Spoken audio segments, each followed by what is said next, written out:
Hi, my name is Tyler Duffy, and I'm the host of the Building the Bridges to a Better Future podcast. I was born and raised in Lacombe, Alberta, spending my formative years growing up on a buffalo ranch. After high school, I became a power engineer and spent 11 years working in the energy industry. I left that career behind and moved on to study a psychology degree at Red Deer Polytechnic. While completing that degree, I read one thing that stuck in my head that began to change my thinking, shape my beliefs, and ultimately guide my decisions from that point forward. The Canadian Mental Health Association had published some research that said that 80% of lifelong mental health issues have their root in early childhood trauma. Let me say that again. 80% of lifelong mental health issues have their root in early childhood trauma. Now that got me thinking. Does that mean that 80% of lifelong mental health issues are preventable? So research has shown that early childhood trauma is one of the major causes to lifelong mental health issues. So I feel, as a society, we should recognize that and implement programs to reduce, buffer, and eliminate early childhood trauma.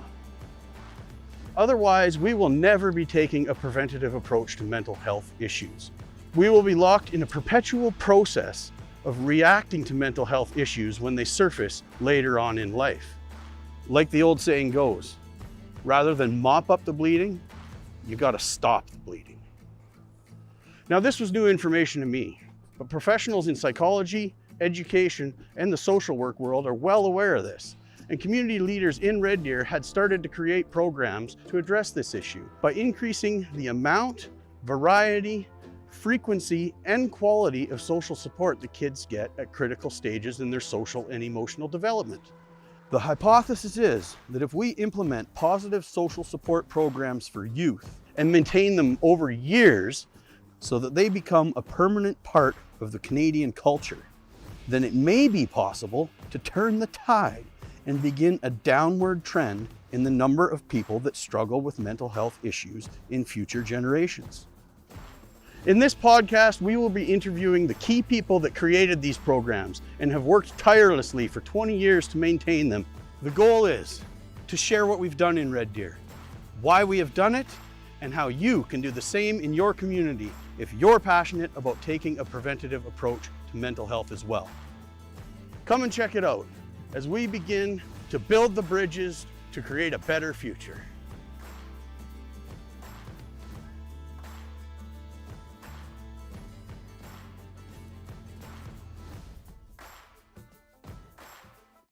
Okay, welcome to episode 4 of the Building the Bridges podcast. So at this point, you've met Denise Fredeen, you've met Leah Beaton, and Kelly Rolinski, who were all key players in getting the Go Girls program up and running. And then that program, I think, started in 2003. And then finally, after about, 8-9 years of it running, somebody raised their hand and said, hey, how come we're not doing something similar for the boys? And that gentleman was Sean Grainger right here. So you're going to meet Sean here today.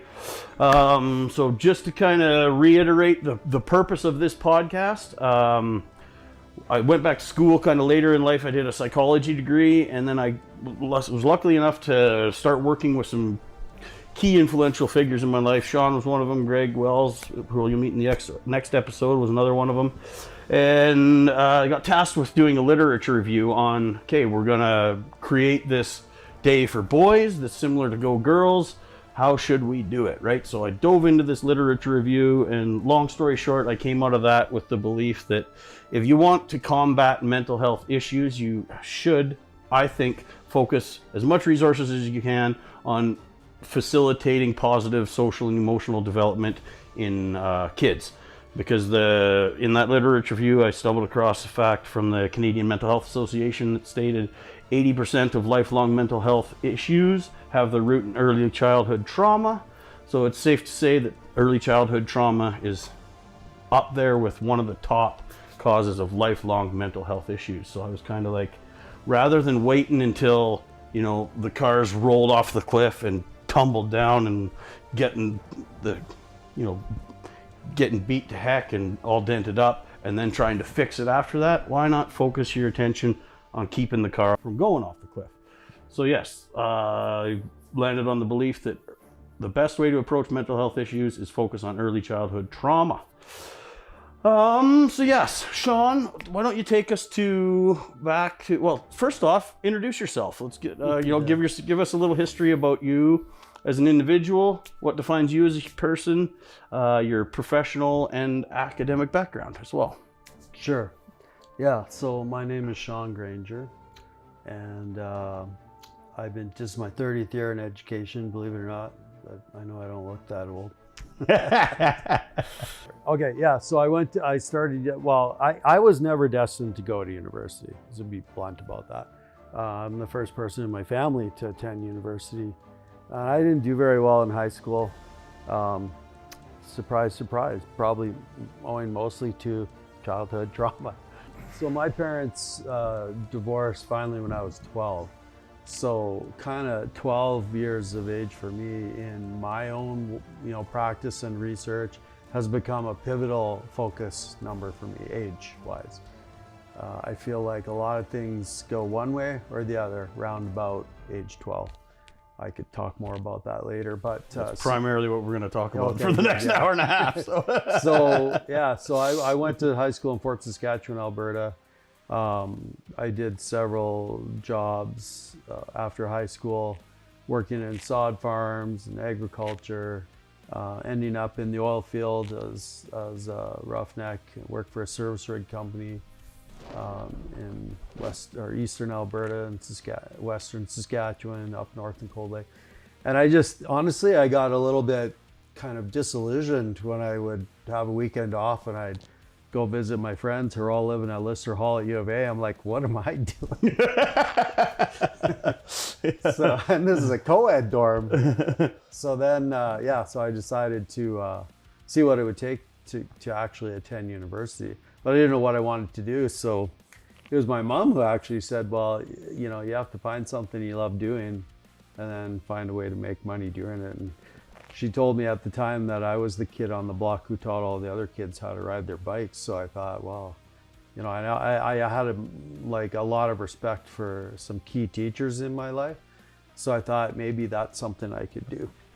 So I tried to get into U of A. I was 69.7 grade point average in high school, and I needed a 70. So I begged a little bit. I ended up at Concordia College for 2 years, which in hindsight was a really good thing for me because it was small, intimate setting, very good instructors. I played hockey there. I never thought I'd be a collegiate athlete. And I did very well at Concordia. So third year I jumped over. It wasn't degree granting at the time to U of A and finished off there. Then we started applying for jobs virtually everywhere in Alberta and Western Canada, and there's nothing to be had. So it took a little while before we landed our first job working in First Nations communities, separate ones. Bina, my wife, was teaching at Tall Cree for a year, and then I went up the following year for a short stint that turned into a full year. And then I transferred I was at Paul Band First Nation. I transferred to Tall Cree the next year. Oh, that's wrong again. I went up to meet my wife, or my girlfriend at the time. She was teaching kindergarten for a year, to Tall Cree. Then I took a job at Paul Band First Nations in Wabamun, and Bina took the job at Sturgeon Lake First Nation. Then my third year, I ended up at Valley View teaching at Sturgeon Lake, and I was there for 5, she was there for 6, and then I got the job here in Red Deer at what used to be called Venture Middle School. In education terms of the day, it was a Code 42 program, which was a congregated program with 24 students, 3 teachers, and 4 educational assistants. A Code 42? Code 42, severe emotional behavior. Okay. So I taught in Venture for 6 years, And then I transferred to the next level of that behavior stream, which was called Pursuit High School. So that was grade 9 and 10 kids that would have come from the high school, or sometimes they would transfer straight from our program to that program. And then after that, I took another transfer to Glendale Middle School as a counselor for 1 year. And then I applied for the administrative job, and I was at Maddie McCullough for 3 years. Then back to Glendale as the VP there, then to Joseph Welsh, back to the elementary school. And now I work on behalf of the district as a mental health and wellness coordinator. Gotcha. And correct me if I'm wrong, but you kind of always worked with that elementary school age, didn't? No, at Pursuit, the behavior program Pursuit was a 9-10. Okay. And then I worked at Glendale when it was still a middle school. And then when I was the VP there, I was the vice principal for the middle school. The principal, Larry Hartel, handled K to 5. I did, actually K to 4. I did 5 to 8. It's kind of a split. Yeah.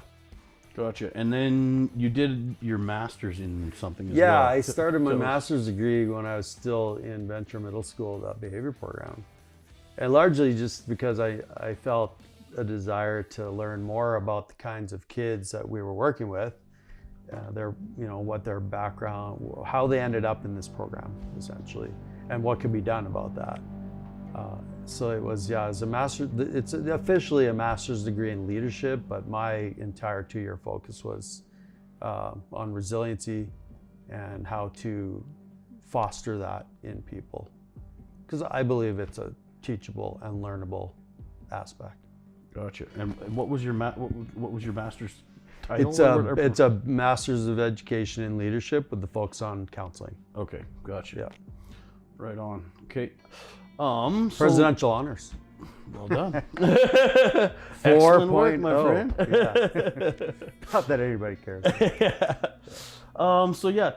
So let's go back, because you and I met when you were at Maddie McCullough, right? Yeah, it would have been my first year there. Yeah, and from what I remember, it was, I was working with Greg and Scott, and then they kind of drug me along to go to meetings that you had initiated to let's create a program like Go Girls for boys, right? Because for 9 years the girls were getting this program that obviously has nothing but positive benefits, and across the board in numerous different ways.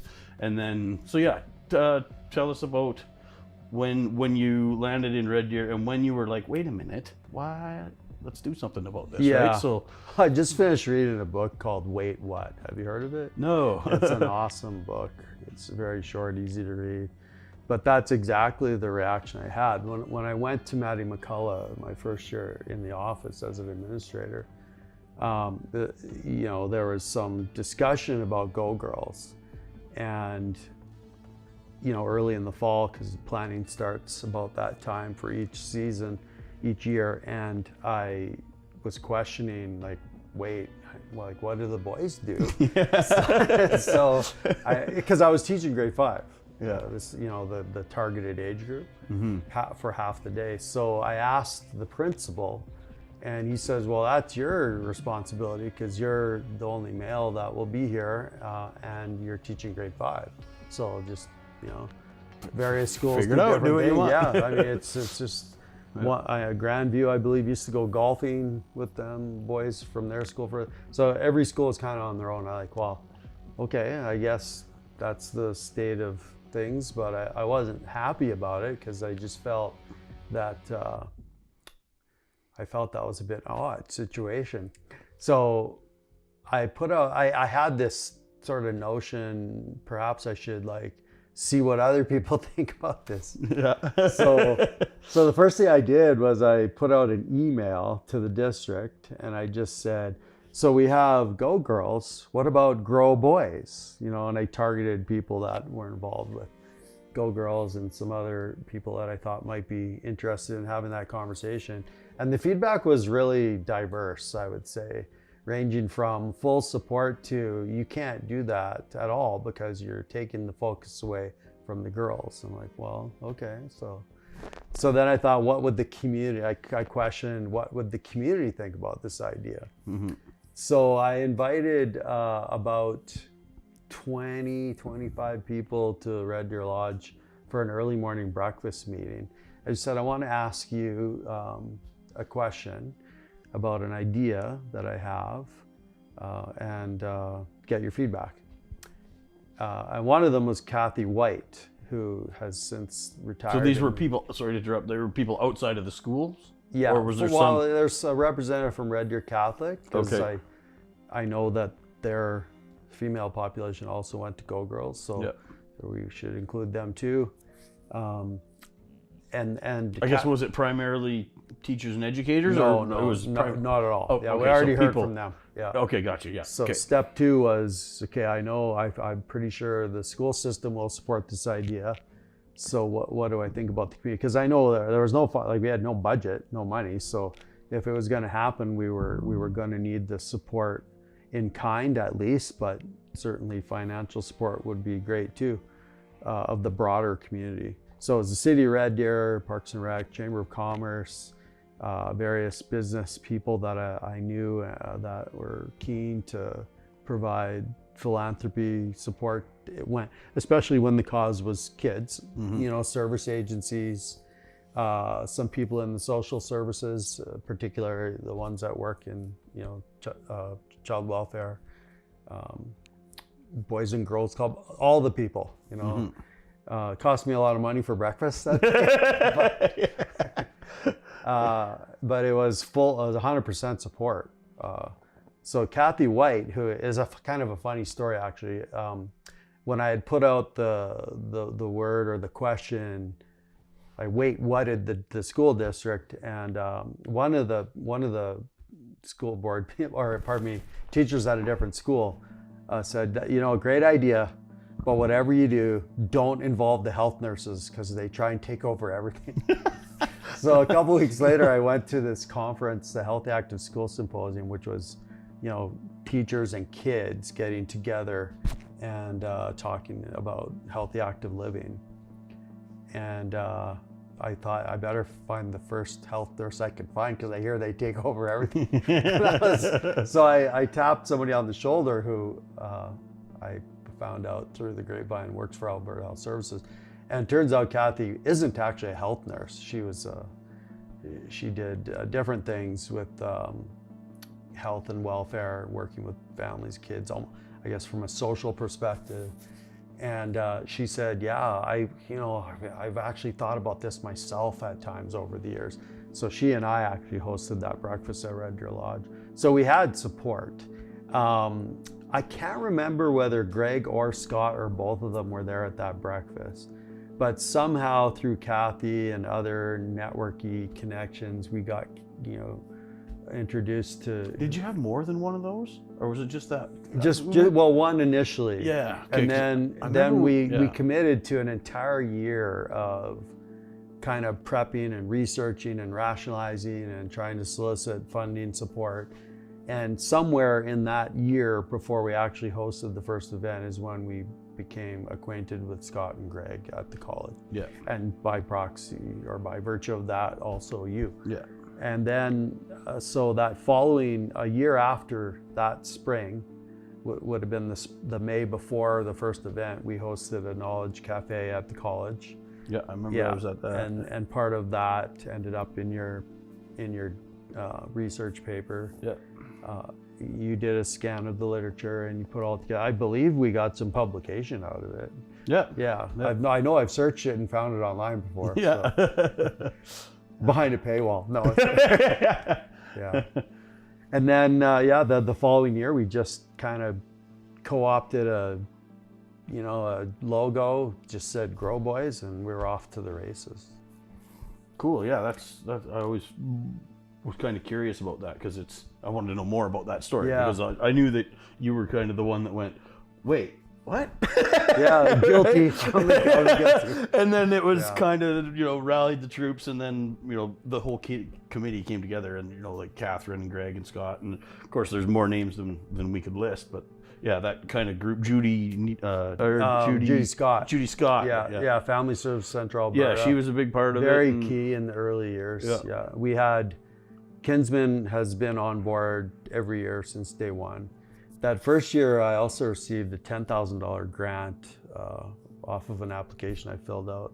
I don't even remember. The name of the government agency had about 10 words in it. It was like, Alberta Parks and Rec and Social Service, and it went on and on and on. And we ended up, following that event that year, we were highlighted as best practice. It was actually, the grant was related to the prevention of family violence.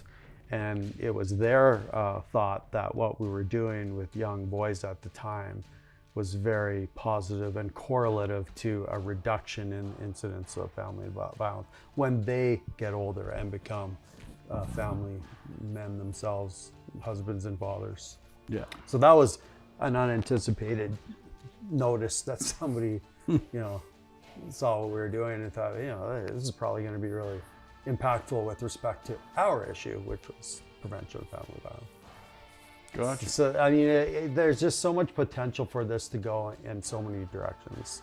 Like it is all about, nurturing mentally stable, well-adjusted, happy, healthy young people. But how that manifests in their lives goes so many different directions, so much potential. Yeah. So one thing that I wanted to, a few of the things that I kind of, let's say, unearthed or discovered in that literature review, because I think I reviewed 27 papers. Like it was like a 2-month course where I just was in the library just pulling articles and reading. Isn't it fun reading stuff you wrote a long time ago? Yeah. Yeah, it is. Yeah. So I revisited that recently, but yeah, that's that the one that really stuck out to me was 80% of lifelong mental health issues have their root in early childhood trauma. Well, that's Pareto's law. Right. Yeah, to me, I was just like, well, that's the answer right there. Like, why are, not that you shouldn't treat adults and whatever, but if you really want to address the issue, that's where it's starting. Like it right there, and like you said, in that age range of 12. So that brings up, I'm gonna have to reference this, but one of the things that really resonated with me was Erik Erikson's stages of psychological development. So he was a psychologist born in 1902 or something like that, and he kind of worked, he was a psychosocial, worked under the Freudian kind of thing. So anyways, from his decades of research, he came up with this theory, and it's the first stage of psychosocial development is like 0 to 1, and that's trust versus mistrust. And then age 1 to 3 is autonomy versus shame and doubt. Age 7 to 11 is industry versus inferiority, and then identity versus role confusion is kind of that early teen range, right? So like the first 3 of that, trust versus mistrust, autonomy versus shame and doubt, initiative versus guilt, that's kind of all in the home, right? So there's not much that the school system can do about that. But once you get into those other stages, those later stages, industry versus inferiority, and specifically what really resonated with me was identity versus role confusion, right? And I think that's because I came out of that process role confused. Like I was, I was, let's go with the word struggling a little bit kind of thing, right? And so what he believed is that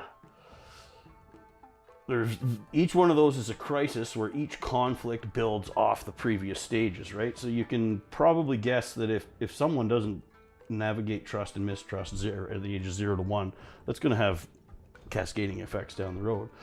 And that's kind of what he said too, which is the result of each conflict can have negative or positive impacts on a person's development.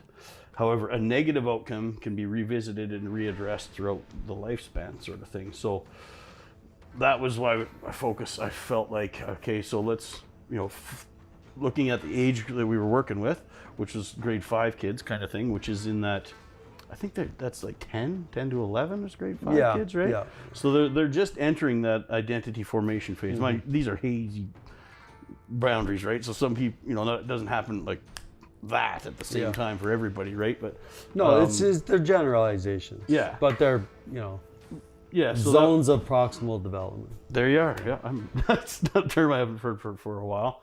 So I guess one question I wanted to ask you was based on, because you have a lot of experience working with kids in that age group kind of thing, you know, kids that navigate that stage successfully compared to the kids that don't, what kind of, from your experience, what kind of different behaviors do you see or different outcomes do you see from, you know, transitioning from childhood to adolescence? You know, if they do that successfully, they've identity achieved or whatever. Well, I mean, that's a very big question, right? Yeah. And I honestly, I'll just put it right out there. I personally believe, and I have no research or, you know, not a lot of conversation to back this up, but I would kind of go with Gabor Mate right now on this issue of trauma and its impact, because there's no question. I mean, there's absolutely no question that trauma is impactful to a person's life, no matter who they are at any stage of life. But when you're talking about developmental theory revolving around infancy, you know, early childhood, late childhood, into adolescence and adulthood, you know, like there's trauma, it doesn't impact people the same way. You know, it's a very uniquely judged kind of phenomena. So like I'm a disciple like Erickson. Around about the same time was Alfred Adler. Yeah, and well, the three Austrians, right? Adler, Freud, and Viktor Frankl. They all had, you know, really impactful contributions to the field of psychology, but specifically how children grow and evolve into adults, and how successful or not that ends up being, and what are the conditions that would support a successful translation from one stage to the other. So one of the things that Adler said, or sort of posited, was that people at all stages of life perceive their environmental condition in a very like unique and individualized way. And he came up with the term private logic to describe this. So private logic is the answer to 4 questions. Who am I? Who are other people? What is the world? And now what do I do as a result of the first 3? So that's kind of where my mind goes on this, because you can't really profile kids through these early stages. I mean, I'll give you a personal example. My brother and sister and I all lived in exactly the same environment, and within a pretty short span. Like, you know how it's common in the industry to say that if you have 3 siblings, that's 4 people altogether that have different parents, even though they live with the same people, because your parents evolve too, or devolve in some cases. So, but I can say, like, my sister's only a year and a bit younger than I am. We are so completely different, even though we lived in exactly the same environmental condition, which wasn't great. I mean, at times it was excellent, but generally speaking, like, my personal ACE score is 8 out of 10. And their research indicates that 4 out of 10 is a really dire situation. So I'm double the norm. And I like to feel like, you know, the things that I witnessed and went through were certainly impactful, but somehow I was able to, you know, I still think about it every day. I deal with it on my own terms, but it didn't ruin me. Whereas in some cases, it might have. If I was had a different perspective, my private logic might have been different. So there's so many variables that impact how successfully kids come through that all. My thing is about the age of pre-adolescence, you know, that 10, 11, 12, is the private logic of a kid, no matter how it was perceived by the individual, by self, up to that point in time, changes. Because the insular world of your family, even if it's really a horrible family environment, you don't know anything different because you're isolated from that world part of how there's private logic. You just haven't seen much of the world. And probably even less so than some other kids the same age who weren't dealing with those adverse conditions, you know. So if you've lived your life in this really unstable, perhaps abusive, neglectful environmental condition, but you didn't know that there was another alternative, you're not going to be impacted as much until you see other kids and get to know them and start interacting with them who didn't live those circumstances. Now all of a sudden the world opens up a little bit, like, oh my gosh, something's not right about my family, and maybe something's not right about me.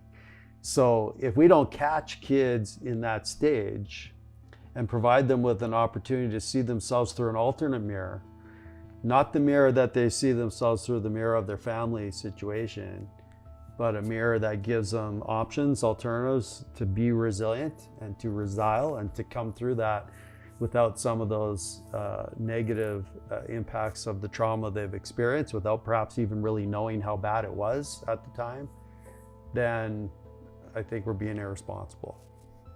Gotcha. So the question is, wait, what? You know, what do we do with these kids who we know are living in conditions where there's correlative impacts that are starting to look pretty convincing that they're also causative? How do we, you know, what's the antidote for that? What do kids need? And the school system is in a unique, leverageable position to provide those conditions. And kids over and over and over again, and I can say so myself, the key teachers in my life, they quite often, when asked many years later, how did you turn out? You know, pretty typical, pretty happy, pretty successful, pretty purposeful adult. Well, it was this teacher at school. This is what they say. I mean, that's well known. So are we winning all the battles? Probably not, but we're doing our best to catch those kids, right? And I think the algorithm is there. We know all the conditions that lead to trouble. We probably, to be honest, know all of the things that need to be done to counteract those negative impacts. Are we always able, from a resource perspective, to provide them for every single kid?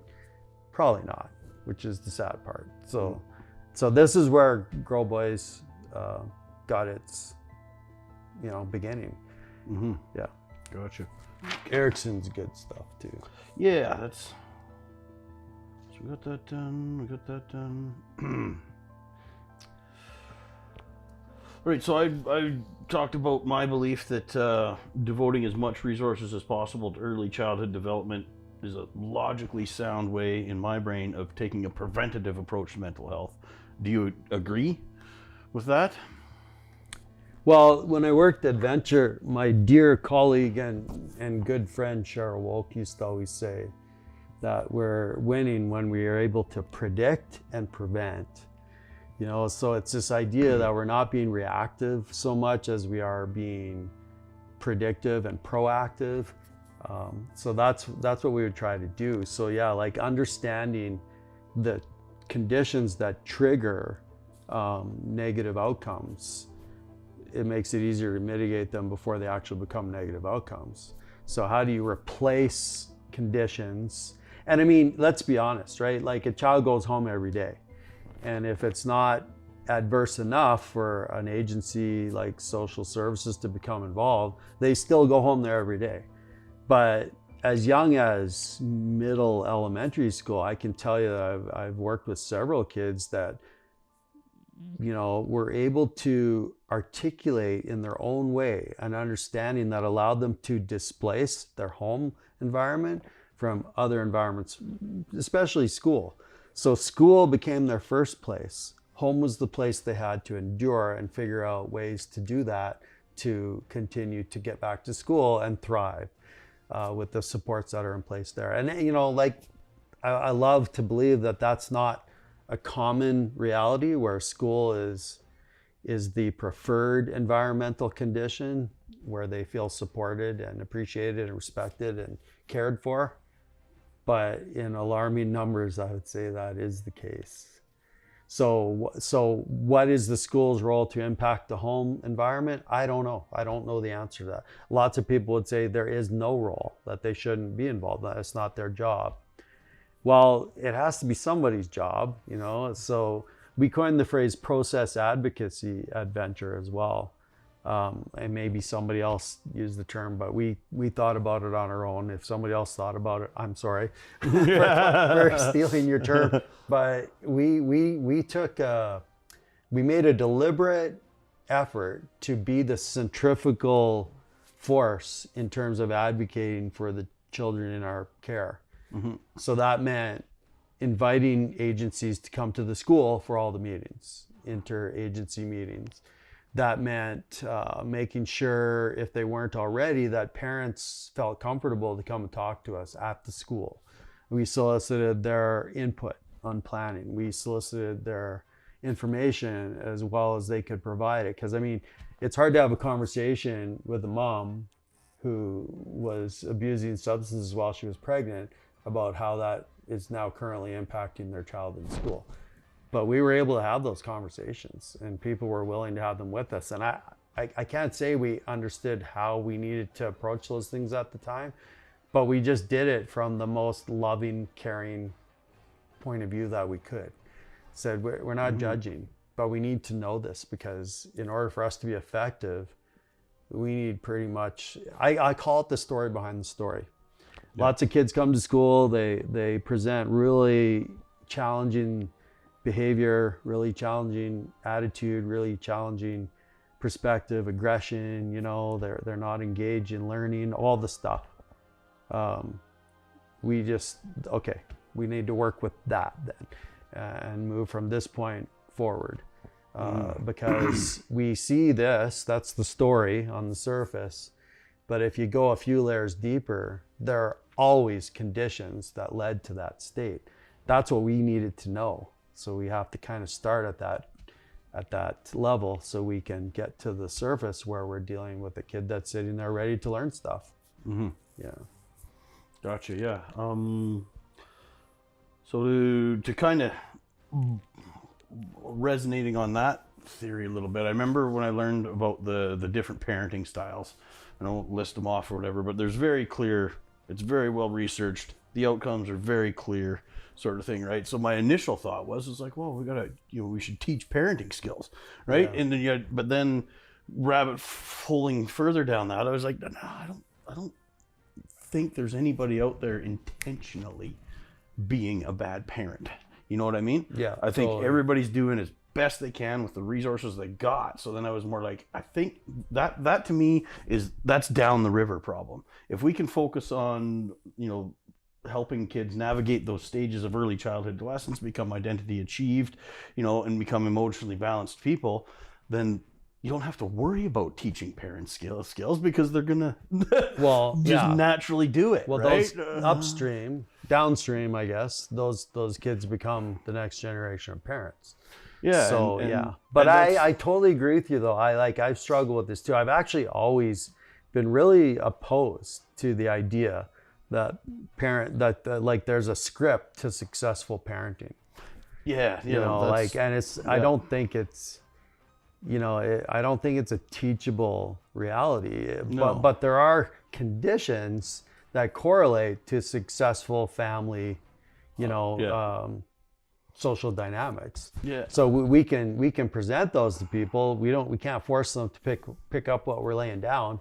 Mm-hmm. But the more that these things are discussed and talked about in non-judgmental, nurturing, you know, authentically caring ways, I believe that would have impact. Yeah, and kind of one of the things, like when I was doing my psychology degree, I volunteered at the methadone clinic there.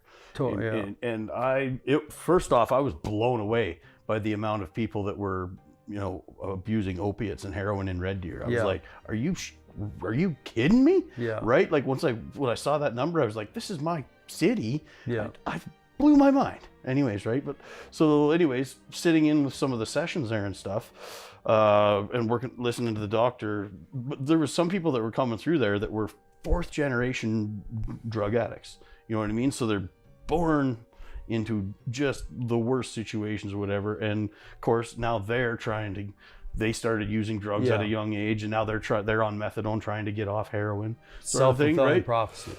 Bingo, right? So that's where I was like, holy cow. So how do you when you have like a generational problem like that, how do you approach that sort of thing, right? And well, the research around that, like the broad research, it began, to my knowledge, one of the first big research projects around what you're talking about, like epigenetic issues, like intergenerational trauma, that lead to behaviors that are, mimicking what came before, and the cycle has to be broken, obviously, and that's what I struggled with. I'm like, well, how do you get a kid born into this? Yeah, how do you do that? The first 8 years of their life are spent living in a drug addict environment. Of course they're going to have struggles and issues. Well, and right? So how do you break that chain? Get back on your track. So according to Emmy Werner and Ruth Smith, who studied babies that would be equivalent to crack-addicted babies in today's term, in the late 1950s, they did a longitudinal experiment, which was the subjects of the experiment were totally unaware that they were being monitored through their entire early third of life, right from birth to mid-20s or late 20s. And they studied every baby born on the island of Kauai in, I think it was 1957. And they tracked those people all the way into early to, adulthood. And they determined that about 75% of them were just fine by the time they were had their own family and their own life, their own job. So they were perplexed by this, because that wasn't the conventional wisdom of the time. If your dad was in jail, drunk, whatever, you're going to be the same person. It's almost like a predestined situation. So they went back to and I'm really generalizing their research, obviously, but they went back and asked these people, how did you prevail like this? And to a person inside the experiment, roughly 3/4 of them who were just fine, still had the baggage, still had the history, still had the trauma, all that stuff. They could identify at least one, sometimes it was more than one person in their life that gave them a different look. They were non-judgmental, they were accepting, they were willing to walk beside, empathize, and just provide them with a little bit of hope that things could work out for them despite their background. Yeah, so we were speaking with Stephen Van Balkern, who co-authored the book Reclaiming Lost Youth, Our Hope for the Future, with Martin Brokenleg and Larry Brentro.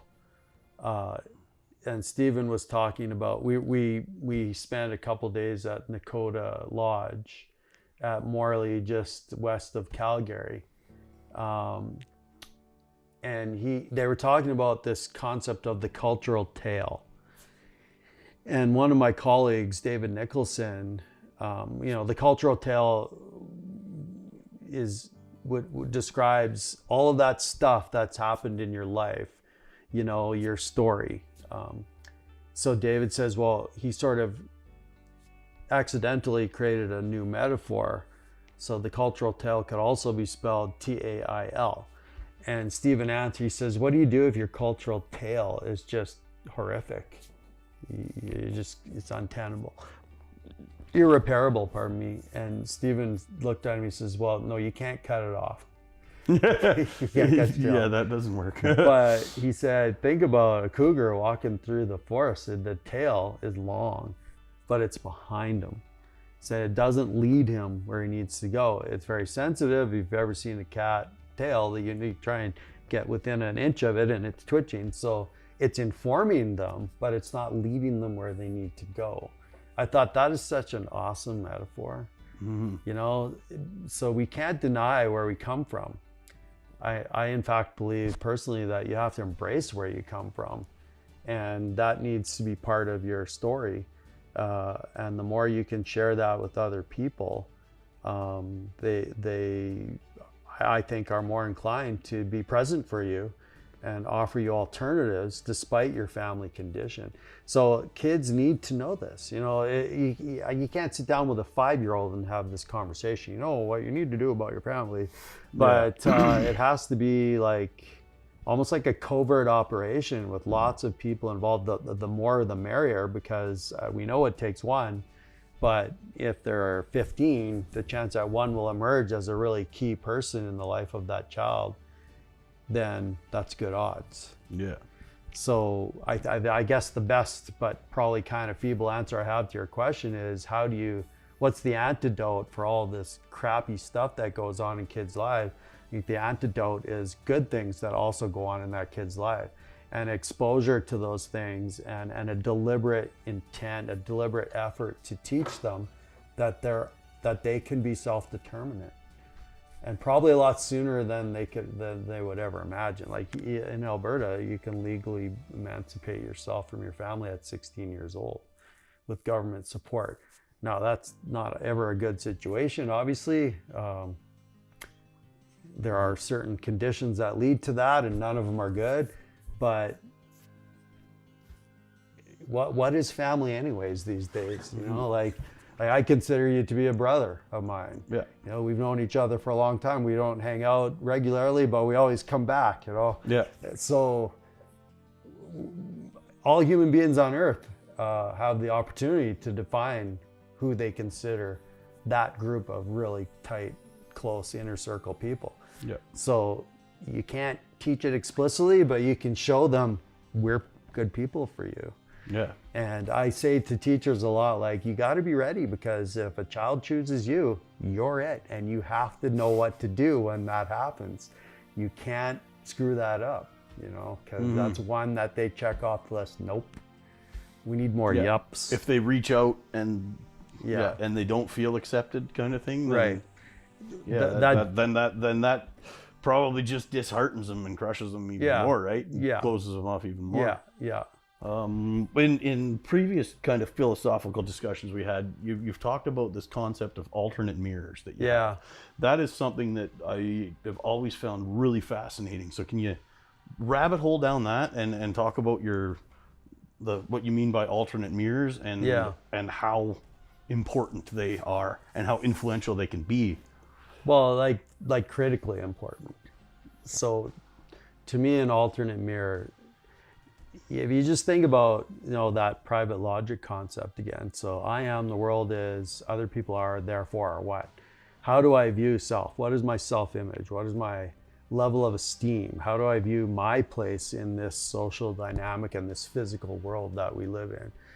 So if you're constantly looking in a mirror that shoots, you know, negative, toxic images back to you, that's going to resonate and probably create some pain and some long-lasting damage to your psyche and your state of self-worth and how you feel about yourself.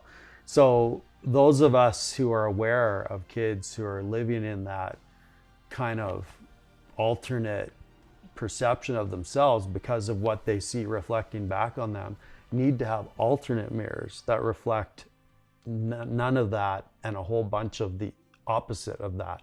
You know, acceptance, care, you know, loving, attitude, nurturing, you know, you're a good person, you're a talented person, you can be successful, let me help you with some purpose, let me show you a different take on your life. And that's honestly, I think, the most impactful thing in the life of a troubled child, a child that comes from an at-risk environment. Those alternate mirrors have to be present. It's not optional. So like I was saying, like if you're, like, every one of us holds up a mirror to other people. You know, it's our presentation, how we project. We need to project a reflection back on that child so that they see, okay, maybe there is a chance for me, you know, because I'm seeing something different from this mirror. Mm-hmm. Yeah.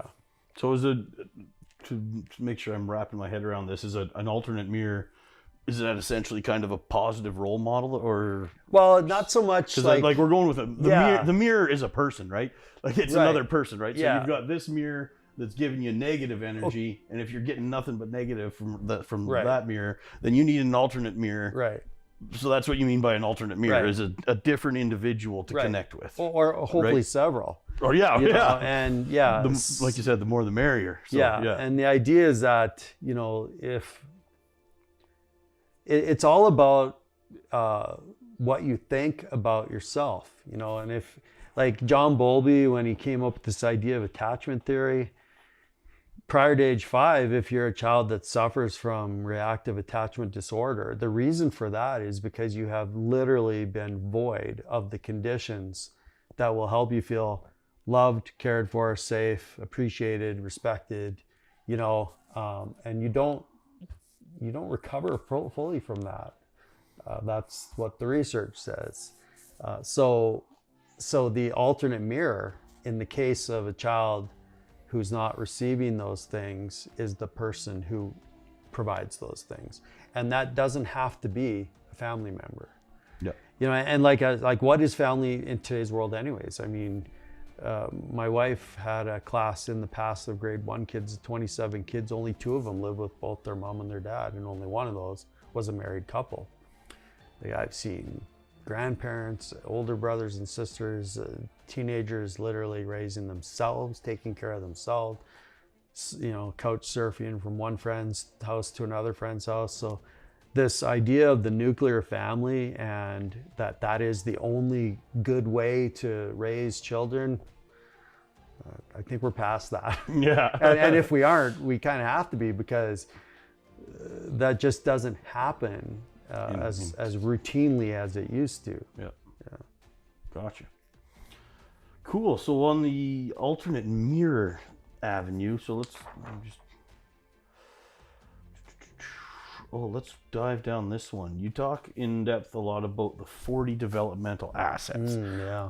I'm not even going to try and paraphrase them, but that is something that really resonates with me when you talk about that. So can you kind of, you know, share with the audience and refresh me on what the 40 developmental assets are and how we can utilize those to, you know, to help today's youth, so that they help the youths of today, so that they, you know, navigate those stages of development successfully. Yeah, the Search Institute initiated the research around what they wouldn't have been able to label at the time, the 40 developmental assets. There's 20 internal assets and 20 external assets, and these were derived from survey data that they have collected over the years in hundreds of thousands of repetitions with kids from every socioeconomic, cultural, you know, geographical, diverse group of people. So it's a very broad set of data that they've collected, and out of that data, they were able to come up with conditions, you know, alternate mirror type conditions that are highly conducive and highly correlative to kids developing successfully in well-adjusted, happy, healthy ways. So an internal asset is something you feel intrinsically. An external asset would be something that you feel from outside yourself. So for example, like I've been talking about this for years. I don't know what happened to the block parent program. You know, Yep. And I kind of have this vision that Grow Kids as a brand could replace the block parent program, because the fact that it exists at town. I was just talking to a colleague, Chris Kuhlman, this morning about this, and he says, you know, my parents in my neighborhood when I was young took us around the block and showed us every single house that had that block parent sign in the window, and told us, if you're ever in trouble, this is a place you can go. And I'm sure there was some kind of vetting or training or... Yeah, I remember my mom was a block parent, and she had to go through some training course, but yeah, we had that placard in our window, block parent. So I have a vision that... I really can't, but I can't remember if any kid ever like knocked on our door. Well, that's not a bad thing. So that's a good, that's a good thing. But it was a program that was there. Well, and it sort of indicated that people gave a crap about that stuff. Yeah. You know, so I have this vision that the Grow Boys logo, or Grow Kids logo, could be the nouveau, you know, the new age block parent. But I would extend it to like Collicutt Center, GH Daw. Every school in Red Deer should have a Grow Kids sticker on the front, but we would need to do the work so that kids identify this is a safe place for me to be. Yeah. You know, the 7-Eleven or at the corner store or the Bauer Mall, you know, this is an accepting, nurturing place where you can guarantee you'll be safe, regardless of what's going on. That alone, for every child in Red Deer whose parents or teachers took the time to explain that to them, would give them an asset. Because an external developmental asset is, does a child feel when their parents aren't in their direct care, or they're not in the direct care of their parents, do they feel like they know where to go and who to trust to be safe? So there are lots of things we can do to nurture these assets, and they've done all the math so that they can tell you that kids with this number of assets or less are this percentage more likely to have issues with this, or this, like substance abuse or a violent behavior. And it's so compelling. Like you can't ignore something that broad and that, you know, compelling. So we need to do so.